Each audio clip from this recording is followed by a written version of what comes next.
Tonight, hundreds are attending a benefit concert at the Moose and Goose in Thorold to celebrate the life of radio icon Iron Mike Bensson. You may have heard him on 97.7 Hits FM, where he spent the last 19 years of his career, most recently hosting the afternoon drive. After a tough fight with cancer, Iron Mike passed away on November 7th. Mike was the kindest, sweetest gentleman who would shake your hand and remember your name and talk to you and spend time and not as in I've got to do this for my job.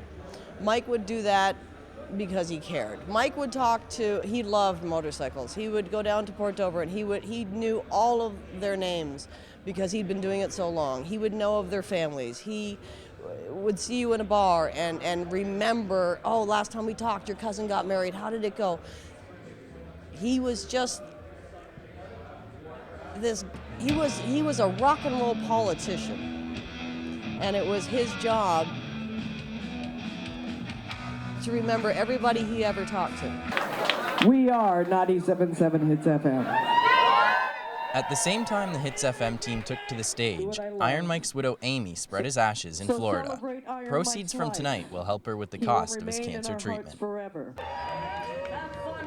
He didn't talk about Amy, his wife, much on the air, but that was his everything, and his kids and Amy's kids and their grandchildren, and he didn't talk about that. It was nobody's business. AMF, IMB, we miss you, Mike. Nobody rock like you, pal. It's not just Iron Mike's co-workers who remember him fondly. Well, I'm from Buffalo, and I used to listen to him on a station in Buffalo, and one Saturday morning I heard him on your station and called him up, and I've been listening to him ever since. What did you like about Iron Mike? Just his brash,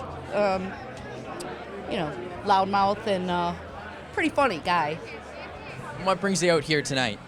Just to help his wife out. Got my t-shirt, my book. What were some of your favorite things about him? Everything. I liked the morning show, when he was doing the morning show. He told it how it was. He didn't pull no punches, that's the book of names, man. Yeah, he was a cool guy. And what will you miss about hearing him on the radio?